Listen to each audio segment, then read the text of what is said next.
अच्छा भैया,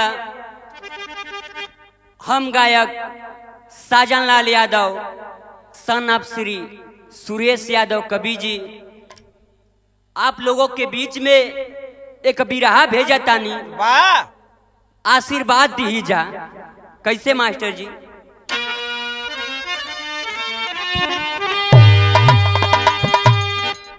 जहाँ सभ्यता का सलील है छलकता, वाह वाह वाह जहाँ बूंद अमृति की बादल गिराए, वाह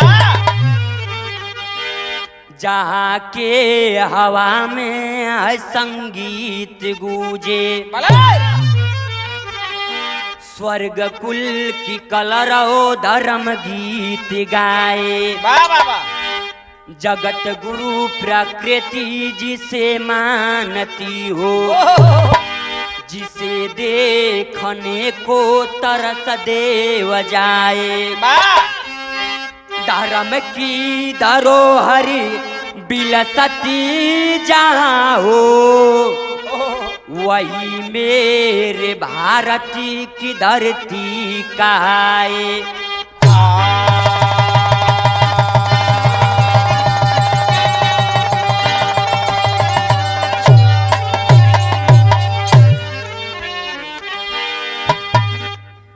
मेरा देश हिंदुस्तान वाह आज भी विश्व गुरु के नाम से जाना जाता है, बोले जहाँ जन्म लेने खातिर देवता भी तरस जाते हैं। वाह कव्वाली लग गई मास्टर जी। कौन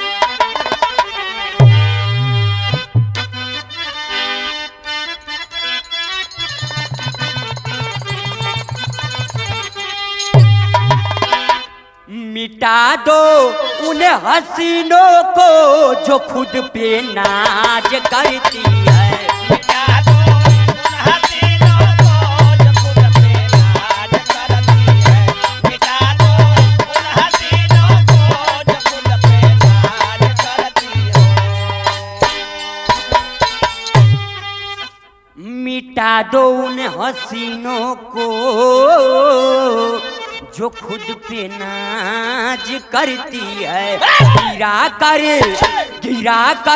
जुल्फ गालों पे हमें बर्बाद करती है, गिरा कर जुल्फ गालों पे हमें बर्बाद करती है, गिरा कर जुल्फ गालों पे हमें बर्बाद करती है। भाव बा मास्टर जी कैसे?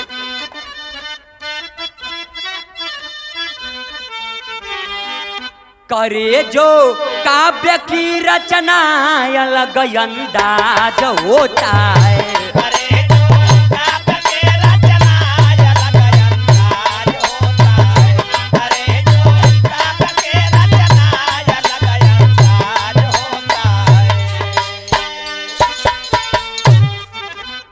करे जो काव्य की रचना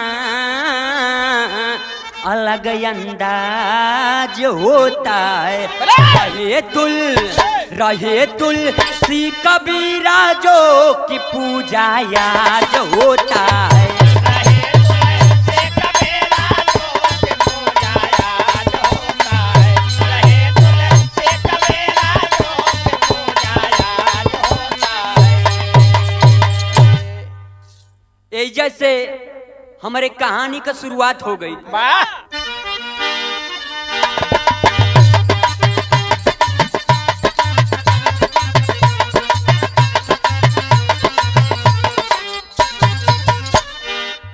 प्रजा के दुख सुख में जो जिंदगी बिताता है, वही सच्चा प्रतापी राजा एक कहता है। क्या बात है?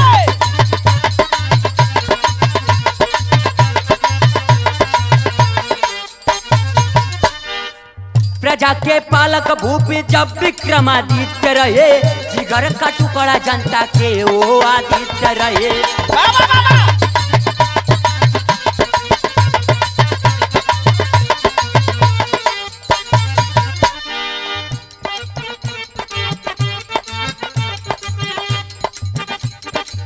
खास दरबार में नवरत्नों की पहचान रही, सबसे ज्यादा कालिदास जी की मान रही, सभी दरबारी खारे कबीर जी से खाते थे, सभी दरबारी खारे कबीर जी से खाते थे। हराऊ कैसे या ठो जुटकी को लगाते थे।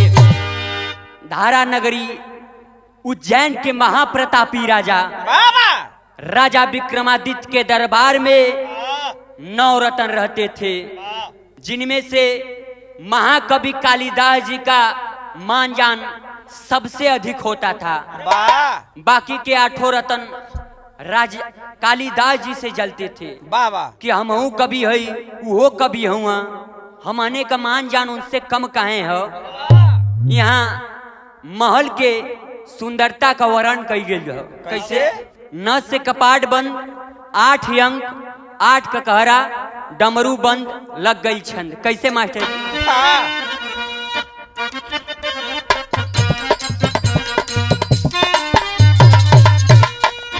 नेक नमूना कनक किला का वर्णन करे करू करो यकन।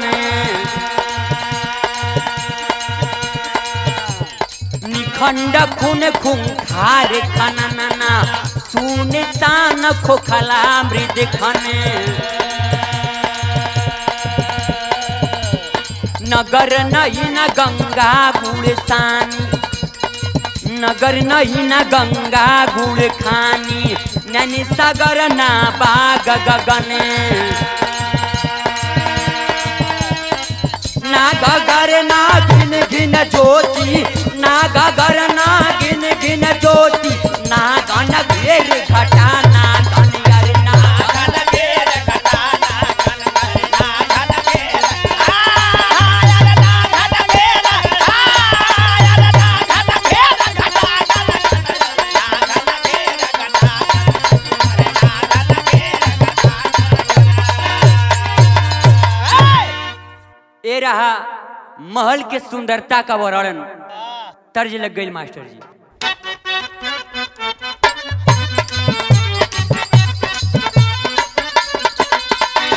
का कहतिया? जवन कैला तू सैया राते, अब हिले दुखात बाटे। जवन कैला तू सैया राते, अब हिले दुखात बाटे। जवन कैला तू सैया राते, अब हिले दुखात बाटे। जवन कैला तू सैया राते, अब हिले दुखात बाटे। भी न सटी दूर तनी हटी, धरी न हमके पाजा। तेरे न साटे दूर तनी हटी, धरी न हमके पाजा। तेरे न साटे दूर तनी हटी, धरी न हमके पाजा। भी न सटी दूर तनी हटी, धरी न हमके पाजा। डरा दिया उठताए राजा, कमरिया उठताए राजा। डरा दिया उठताए राजा, कमरिया उठताए राजा। लेकिन गाना का भाव हो, कैले 8 रत्न चुगुलाई, राजा के पजरवा जाई। कैले 8 रत्न चुगुलाई, राजा के पजरवा जाई। कैले 8 रत्न चुगुलाई, राजा के पजरवा जाई। कैले 8 रत्न चुगुलाई, राजा के पजरवा जाई। पंडित का हाल राज में पूजाल, भारी बगड़ बड़ झाला। पंडित का हाल राज में पूजाल, भारी बगड़ बड़ झाला। पंडित का हाल राज में पूजाल, भारी बगड़ बड़ झाला। पंडित का हाल राज में पूजाल, भारी बगड़ बड़ झाला। मछरिया आके बाए राजा, धरमावा नाच बाए राजा। मछरिया नाच बाए राजा, धरमावा नाच बाए राजा। मछरिया नाच बाए राजा,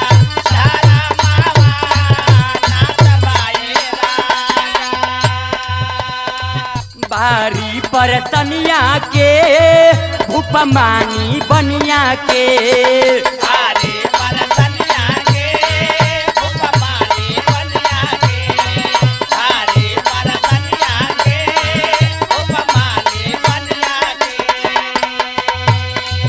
कालिदास बने पंडित पोरल बनिया के कालिदास बने पंडित पोरला बनिया के कालिदास बने पंडित पोरला बनिया के नून मिर्चा लगा के भाई पारी पारा रहे भूप के चढ़ाई मिर्चा लगा के भाई काली पारा रहे भूप को चढ़ाई काली पारा लगा के भाई नून मिर्चा लगा के भाई पारी पारा रहे भूप के चढ़ाई पंडित काल राज में पूजालय भारी बगड़ बड़ झाला पंडित कहाल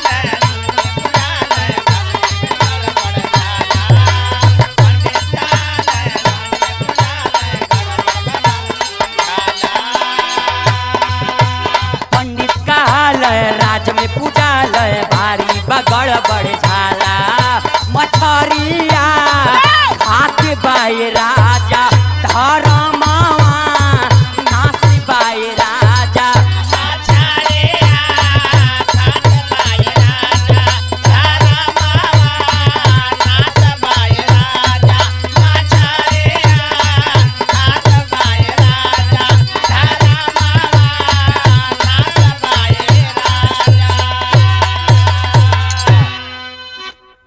आठों रतन राजा विक्रमादित्य से कहल जौने कालिदास जी के तू इतना माने जाने ला उ त मांस मछली खा ले राजा कहला नहीं जब तक हम अपने आंखें से स्वयं न देख ले ये बात का विश्वास न करब आगे छंद लगिल मार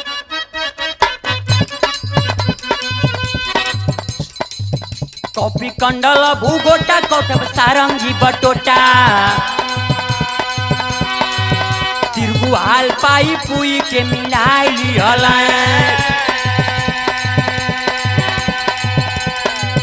काकू को तो मली काली शरण कटिली आटा पीटी पोती ब्लैकेट बिछाई दिहल इगरू बाबू करे बिल लबू पोला सके छी कर पिज्जा ग्रीन पीस के मिलाई लिहल लेके हथावा में मीन चले काली सवखी लेके हथावा में मीन चले काली सवखी देखे भूख भैया दिन तक चोराए ले हल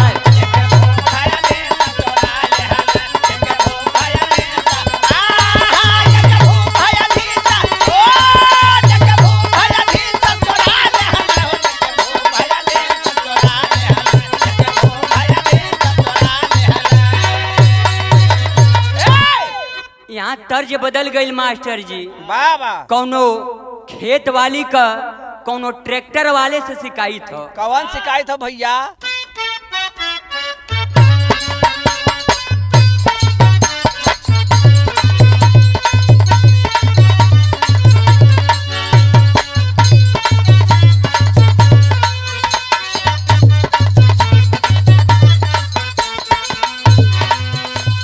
मीठा मीठा बोल के तू मुझको फसाया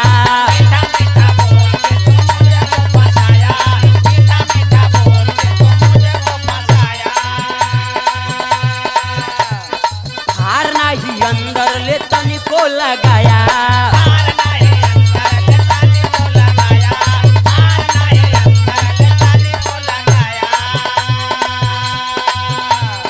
मीठा मीठा बोल के तू मुझको फसाया हार नहीं अंदर ले तनिको लगाया खेत मेरा जोता है कैसा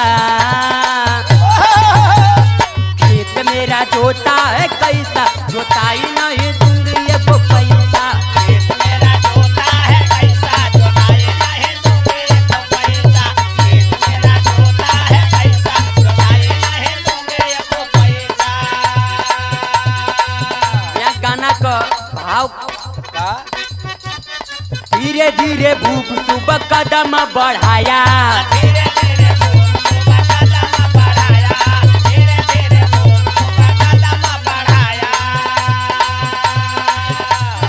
उषा कालवाली लाली भानु लेके आया। उषा कालवाली लाली भानु लेके आया। उषा कालवाली लाली भानु लेके आया। धीरे धीरे भूप सुबह कदम बढ़ाया। उषा कालवाली लाली भानु लेके आया। सैर कर भूप हरसाई। क्या बात है? सैर कर भूप हरसाई। बीच में कालिदास मिले भाई। अरे भूप हरसाई, पीछे से कालिदास मिले भाई। अरे भूप हरसाई, पीछे से कालिदास मिले भाई। एक दिन प्रातः काल के मनोहरी बेला में भगवान भास्कर की दिव्य किरणें धरातल पर प्रस्फुटित हो रही थी। महाराज सुबह सुबह टहलने के लिए निकले थे। तभी आठों रतन कहले महाराज आप स्वयं देखला कालिदास जी गमछा में का ले हुआ। तब होत का हो गमछा में मीन कालिदास गठियाए। गमछा में मीन कालिदास गठियाए। गमछा में मीन कालिदास गठियाए। काव्य कला के माहिर ताख में दबाए। काव्य कला के माहिर ताक में दबाए। काव्य कला के माहिर ताक में दबाए। गमछा में मीन कालिदास गठियाए। काव्य कला के माहिर ताख में दबाए। छुई मुई जैसे मुरझाई। छुई मुई जैसे मुरझाई। बीच में कालिदास मिले भाई।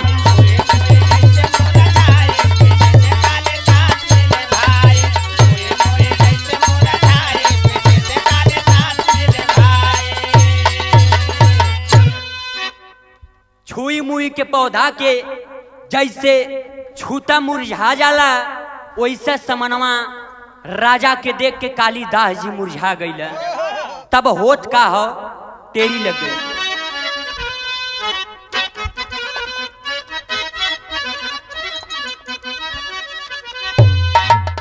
कविता का प्रहरी धूमिल पड़ गया। तऊ हो कविता का प्रहरी धूमिल पड़ गया।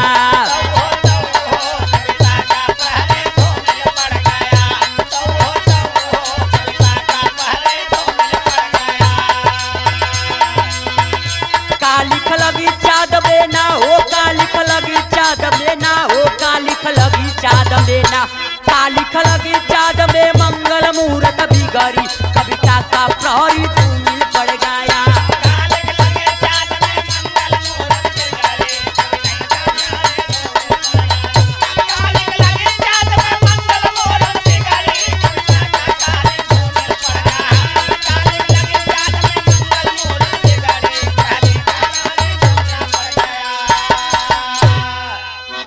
जिस समय राजा पूछ लिए क्या लिए हैं कालिदास जी, उस समय चौकड़ा का भाव लिखल गई। वाह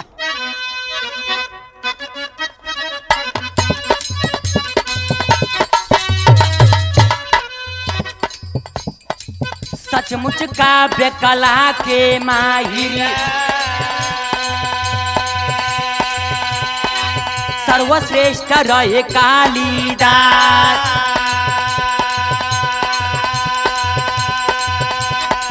संस्कृत में कर सुंदर रचना।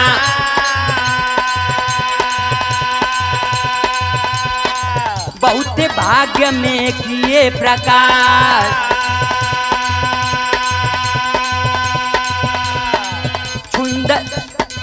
सुंदर छंदे अलंकृत करके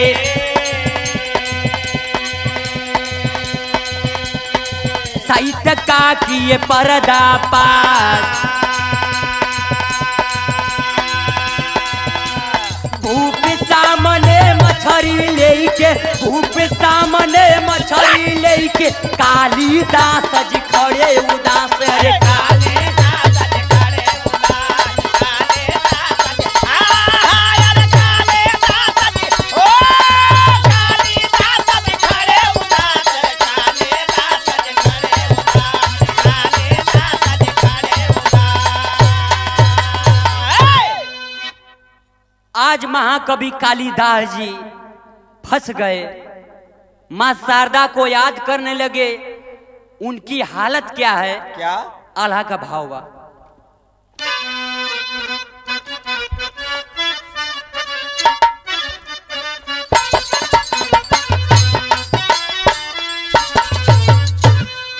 जैसे मन मतंग नाई माने दुनिया में भैया, जैसे मन मतंग नाई मान दुनिया में भैया, जैसे मन मतंग नाई मान दुनिया में भैया,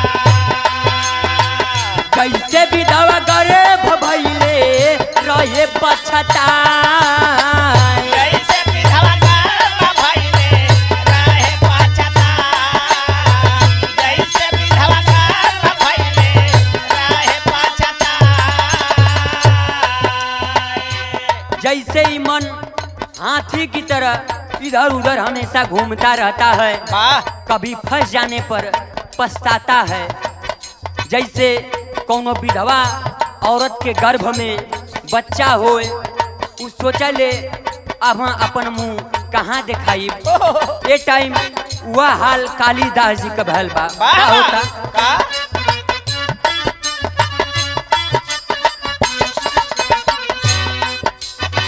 वैसे कालिदास दई के शारद पधिया नवाए भैया, वैसे कालिदास धइ के शारद पधिया नवाए भैया, वैसे कालिदास धइ के शारद पधिया नवाए भैया। मत्स्य पुराण बाटा केहल हो बताए, मत्स्य पुराण बाटा केहला हो बताए, मत्स्य पुराण बाटा केहला हो बताए। तबले मछरिया मुख पानी गिर लगल भैया, तबले मछरिया मुख पान गिरे लगल भैया, तबले मछरिया मुख पान गिरे लगल भैया। देखब हम पुराण राजा बोले हरसाए, देखब हम पुराण राजा बोले हरसाए, देखब हम पुराण राजा बोले हरसाए।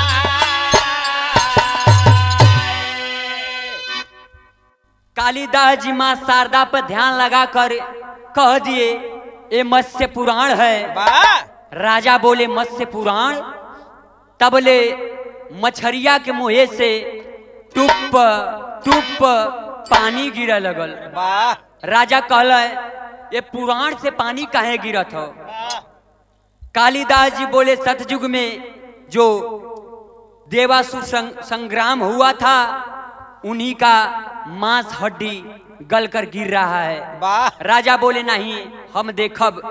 कालिदास जी मां शारदा पर ध्यान लगाए, कहे हे महतारी, जैसे हमार सब दिन पानी रखलू वैसा आज भी रखला। खड़ी का लाइन लग गई। वाह।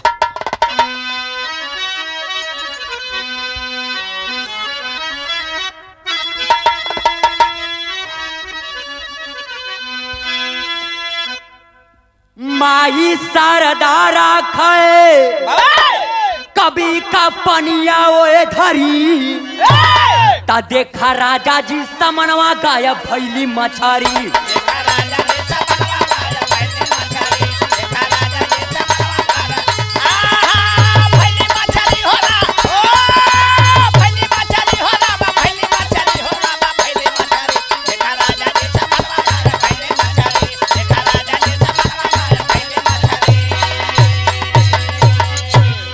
मछरी के गिरते पुराण हो गई। और देख ऐसा लीला मही पाल घबरैला देखा ऐसा लीला माही पाल घबराइला देखा ऐसा लीला माही पाल घबराइला कालिदास कहे रचना गावे दुनिया सगरी ता देखा राजा जी समनवा गायब भैली मछारी भली मछली हो रा ओ भली मछली हो रा भली मछली हो रा भली मछली देखा राजा ने समनवा गाया भली मछली देखा राजा ने समनवा गाया भली मछली राजा कहल हम देखब कालिदास जी माँ शारदा पर ध्यान लगाकर गमछा सहित पटक दिए वाह सचमुच मछली गायब हो गई मत्स्य पुराण उसमें से निकला तभी से मत्स्य पुराण की उत्पत्ति हो गई गुरु घराने का परिचय गुरु बिहारी गुरुपत्तु सुखनंदन की सितारा पाल भगावन वेद मनोहर चंचल प्रीत की धारा कविता का प्रहरी धूमिल पड़ गया साजन कवि सुरेश का रचना हो सुंदरी कविता का प्रहरी धूमिल पड़ गया।